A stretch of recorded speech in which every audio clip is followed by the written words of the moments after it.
Southend. And I used to come on holiday here as a kid. Yes, tell us about that. Did you used to come on the train? Or did you drive? You're inviting me to say something very wicked, but I won't. Oh. Yeah, never mind. No, my dad and my granddad taxi drivers, and if it was a sunny Sunday, you always know in the summer, my granddad would pick us up and we would come to Westcliff. I mean, that was our summer holiday, that or Bournemouth. I think some people think that I'm extremely posh because I sound a bit like a Mitford. But it's all fact, it's an invention. Yeah, well, I grew up in Southgate, you know, around the corner from the late brilliant Amy Winehouse. So most people sound like her with her beloved voice. But I guess from 3, this sort of happened. But I'd still be walking around Westcliff going, isn't this jolly marvellous? And it looks exactly the same. Except I can't describe to you the joy of discovering that the lift thing, what's it called? Oh, the pier lift. The pier lift is still there, and it's still 50p. No, it's free. It's free. It's free. Someone told me it was 50p. No, it's not anymore. It's not even 50p. I've got such memories though. It's really, you know, I'm not always this sunny. You know, I mean, you know, I was never this cheerful to my murder clients. So I need to know this is not an everyday situation, but I've come back here for the first time in a long time, and there's such childhood memories, smells and things. Even being able to look out from where we are now, this beautiful theatre in the Pavilion, over to Canvey Island over there. Yeah. And I remember thinking, how is that an island? And all of those smells and experiences and memories of childhood that are so evocative being here, it's lovely. Rossi ice cream. Still here. Down there. I know. Yeah. I'm going to be their only customer in the winter. Going to get them to open up just for me. Yeah, I think they would actually. Yeah. Stay. But did you ever think, when you were saying about, you know, murder school? That What's murder school?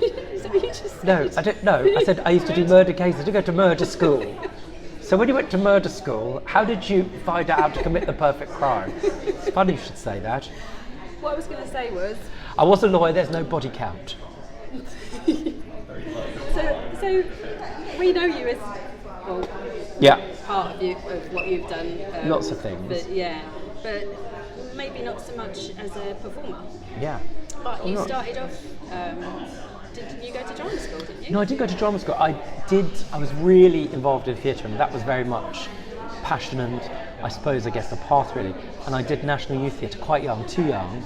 It's amazing to get into it. It's still extraordinary and has gifted so many young performers, especially those like me that, you know, didn't go to theatre regularly, where drama, in all of its rich buffet, was out of reach.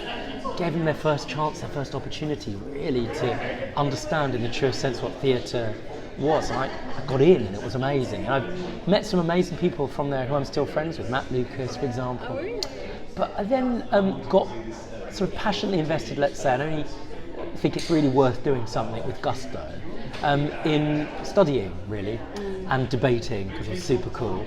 And so I ended up being a barrister. But actually what happened is I thought on the first day of university, I'd give acting another go, despite having this really renewed interest in learning, which I still have, and which I think everybody who I like have, and I expect everybody you like have as well, being culturally and intellectually curious in the world around them. And so I thought, right, I'll have a go at acting, and I went to read a part, and I thought, still got it, you know, if I worked really hard, I could definitely be, you know, in the background at the Queen Vic. But I did okay, and the director, who again I was 17, said it'd gone okay, and then the next person got up to read the part. In fact, this person had learnt the part. I thought, wow, that sounds amazing. It was like different. It was like being an okay pianist at home and then listening to Vladimir Horowitz, a great pianist of a past play, and that was Benedict Cumberbatch. And at that point, I thought, you know what? I think I need to go to murder school, as you call it. You said murder school. I'm sticking with murder school. But you should say it now to every barrister you interview. So, how long did you study at murder school? I can't believe I said that. Don't, it's amazing. Okay, let's change the subject now. No, it's great. Let's get away from murders. Yeah. Tell us about your character. Well, Captain Hook, you know, there's so many different versions and interpretations of Captain Hook. You know, obviously he's a baddie, But what I'm excited about is exploring. Listen, I'm not going to be highfalutin, but at the core of Captain Hook is what is he doing in Everland? Why did he grow up when nobody else is? Why is he angry? So it asks those sort of bigger questions. You're really reaching into the. I am, and I think Joe Pasquale is such a legend and a kindness and a talent. I think him and the writing here really does kind of delve into that. But fundamentally, it's just great playing a baddie and getting an audience involved. And I'm so mindful, to say the least. So I've loved Panto for the last 3 years. I think there's, without being, again, I don't really mind if this is throat clearing or not. I think it's sacred. It's uniquely British. It's so hard to explain to the rest of communities around the world what it is. And it gifts people, including me, what it is to be in a theatre. And I'm mindful, given the work I do, just what an investment is to take a family. And that might be the one night that a young person or anyone else from the family have to be in theatre alongside one another, from every age, from every background, that get to experience the delight in performing, where there are no rules. And it's just escapist joy. And I think there's nothing more articulate that speaks to not just Christmas, but something about what it means for all of us to have the gift of being in theatre space. And that matters to me, That's a lovely answer, I love that. Peter Pan is the boy who never grew up. Yeah. If you didn't have to grow up, which age would you like to stay at and why? Oh, that's a good one. Well, I don't think do we ever grow up? I'm going to throw that back at you. I mean, here's highfalutin, sit comfortably and slip into a coma. When I wasn't in murder school, I used to read a lot of art. In fact, I've just read a lot about art and classical music and so on and so forth. I've just made a series with the deliciously Essex, wonderful, brilliant, bright star of a human that is Rylan, as we go around Italy with each other. And boy, is he a clever, brilliant man.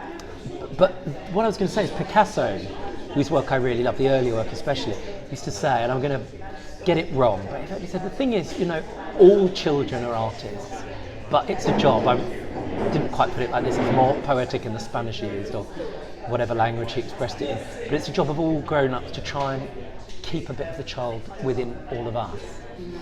And, I can't answer your question. All I can say is I know the bits that I'm missing and the things that I love when you take the time, or you have the delicious loveliness of sitting in a community of young learners. Sometime I get to teach, and there are two elements that are the best thing: being connected to real feelings of excitement. It's like you get older, you lose that muscle. Christmas is coming. Well, for us, blooming heck. But to be alongside somebody for whom it's just unfettered joy, winning life. And the other thing is awareness. And so often we construct a narrative ourselves for the benefit of other people. But when you're with a young person, whatever age, that looks at the emperor and says, not only has he not got any clothes on, but he's also got a great big bum. It's brilliant. Yeah. So we want to hold on to all of those qualities of being young for as long as possible, and I try to keep them. That's nice. Yeah. And that's a joy of Panto as well for every age group, isn't it? It's the best. Yeah. Yeah, it's the best bit. Right, so Yeah, go. Panto and Christmas. You look really threatening. I'm coming back to it. But when we did cross-examination, when we were learning in murder school, yes, yeah, I'm interested. you did the poise, you did the whole look, you did the face, yeah. I was gonna be And very so now, serious. Mr. Rinder, Are you I have several questions. Well, I have a few. I'm nervous. So Panto and Christmas go hand in hand. Yeah. Father Christmas only brings presents to the good boys and girls. So, have you been good all year? Or if not, what's the naughtiest thing that you've done this year? I mean, Mr. Rinder. See, you even had the face. I put it to you that you've been naughty this year. All right. Thank you. And you see the difficulty with me, which is problematic to admit, and I hope your audience aren't shocked by this, and I'm sorry, but I should confess it. I am perfect, so I'll be fine. Yeah, I'm going to get that piece of art that I want. wonder what Father Christmas is going to bring me. He used to leave me a note every year going, sorry I've not left anything, it's mainly because you're Jewish. Yes. Yeah, I used to write back. Can I have something? My Little Pony. Did you not have anything? Did you not? We sort of still did Christmas, because that's the I thing. know a lot of Jewish friends who We do both. still do. Yeah. Oh yeah, do both. We used to do both. I love Christmas Day. You know, you used to think about the telly as that moment. I mean, you know, it's worth remembering it's not always beautiful for everybody, and I think this year more than ever. You know, it's expensive, and often it's times where families are under one roof for the first time in ages. And nowadays you throw in iPhones, and that requirement to communicate with each other can be really challenging. But with all of that negativity, the joy of just all of the routine of British Christmas life, you know, from now the King's speech, previously the Queen, you know, to the eating till, you know, you can't eat anymore. And that love, and for me, and we come back to it, you know, my godkids, a bit grown up now, but I used to love that sense of excitement. Yeah. The real thing, you know, the magic of waking up and wondering whether Father Christmas is being. Now, any parent out there that's thinking of perhaps delivering an unhappy Christmas message about Father Christmas, just be mindful that you want to leave the magic there for as long as is humanly possible. And if you can access it yourself, I mean, that's the real magic. Perfect. And finally, tell everybody why they need to come and see you in Peterborough this year. Well, they need to come. Okay, they need to come to Cliff's Pavilion to see Joe Pasquale and me.